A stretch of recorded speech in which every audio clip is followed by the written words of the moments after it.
Hello again. Yeah. In previous sessions, we've spoken about both the roadmap and also about the 5 levels of learning. As I understand it, the 5 levels of learning is a part of the roadmap. Is that yes. correct? Okay. What else is in the roadmap? Okay. You see, the concept of the roadmap is because I see the process of learning internals is like going on a journey. Okay. You know, and like a journey, you have to figure your way out, you know, where to, what goals to aim for. And there are also side tracks that take you off the main path, you see. So having this roadmap helps you to stay on the correct path and as well as hasten your knowledge, your travel, you know, so that you don't make unnecessary detours and have to make loops and all that. That's the concept behind the roadmap. And also, the other thing is the concepts behind the roadmap, once you know that, gives an individual the ability to evaluate between what would be considered good Qigong or bad Qigong. Okay. Because there's so many types of Qigong out there, and I often get asked this question, how do you know which is good and which is bad? And I think a good Qigong should have, if not all, at least most of the elements of the roadmap, right? Yeah. Basically, that is it sort of gives you a bird's eye view of what the path of internal is like, and it gives you ability to evaluate what is good and what is bad. Okay.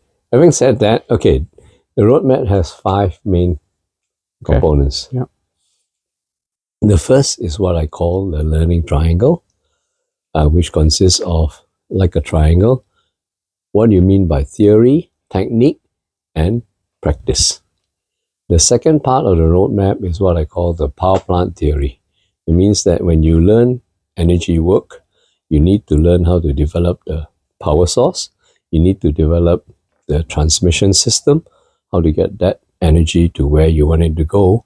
And when you get it to your hands, for example, knowing what to do with it, you know, what I call the tools and the appliances. So in the power plant theory, you have these 3 components: the power source, the transmission system, the tools and appliances, right? Yeah. Then the third part of the power plant theory comes from my, knowledge from authentic Southern Shaolin practice. And this is what I call, what was known as the 6 levels of internal energy, right? Or energy in general, because the first one is external, the other 5 is internal. Okay. Then comes what we have covered in the previous talk, the 5 stages of learning internals. And lastly, also probably most important, I guess, and most relevant to most people, is what we call the milestones of learning internals. So if you're on this journey, you want to know how far you have gone. So the milestones gives you an indication of progress. You know, what sort of progress you've made. Okay. Right? So I'll explain the first 2 and leave the explanation of the rest into another podcast, because otherwise it'll take a bit of time. Now, the learning triangle, as I said, consists of 3 parts. What I call theory, technique, and underlying it is practice.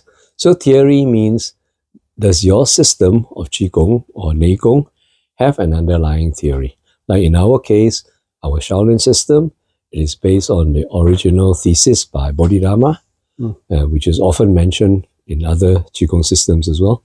What is called the Yi Jing Jing, right? Which is the changing of tendons. And the Xi Sui Jing. The Xi Sui Ji, which is the washing of bone marrow. These are 2 very famous theses created by Bodhidharma, and refers to how you train the internal systems. So these will form the theories. But theories are merely mental concepts. Right? So you have to manifest these mental concepts into the physical realm. So this is where the techniques come in. So techniques could be in the way of forms, you know, what we do in the forms. Could be exercises that you do either individually or solo, right? and other forms of practices, right? Or disciplines. And that could also include meditation and so on. Then lastly, at the bottom of the triangle, what supports the triangle is your practice. Because without practice, there wouldn't be results. So you may know all the theory, you may have learned all the forms, but if you do not practice it, you will not get results. So practice is also very central to the triangle. And like most traditional disciplines, be it meditation or calligraphy, Kung Fu, and so on, practice is what gives you the results, you see. And the practice is not only just to allow you to internalize the concepts and the exercises, but the practice itself is also a means of self-discovery. Okay, so hence, that's why the practice is so important. Then comes what I call the power plant theory. Yeah. So in a lot of Qigong, we always thought of, we must learn how to generate Qi, for example, right? And how to convert Jing essence to Yin Qi or Yang Qi, which then nourishes the body, and we store it in our Dantian. That's all very good. Then, what about the next very important part? If you have all this Qi or energy in one place, how do you move it to another place, which may, where it can do some good, right? Or you can utilize it to heal yourself and so on. Or if you're a healer, how to move it to your hands, right? So you can use this energy for healing. And if you're a martial artist, how to bring the energy to your hands to give you more power, in, say, martial arts, punching, and so on, you see. So the next part of the power plant is the transmission system, right? There's no point having the power in one place. You must be able to transmit it to where it goes. And then the third part is, once the power goes to where you want it to go, you must know what to do with it. So again, why I call it power plant, because it's like you are electrifying a country, a state or country. You have to build a power plant, you have to build a transmission system, and then when the electricity goes to the houses or the factories, you must have the appliances and the tools. Yeah. If you don't even have a light bulb, the electricity serves no purpose. If you don't have motors and machinery in your factory, the electricity doesn't, do anything. So what is the appliances and tools, you see? So for the martial artist is how you put it into your hands, in the finger jab, in the finger thrust, in the punch, and so on, in the palm.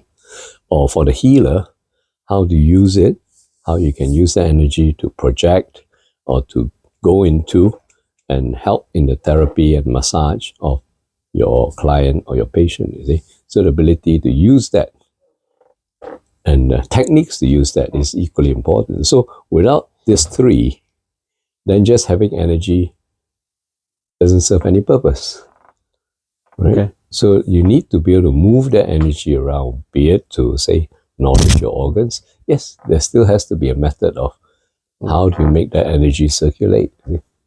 Yeah. Right? Yeah. And then, yeah. Okay. Thank you. We'll leave it. Yeah. So that's the first two of the roadmap. Yep. And perhaps in the next episode we can cover more. Yeah. Cover the remaining ones. Yes. Thank you. Thank you.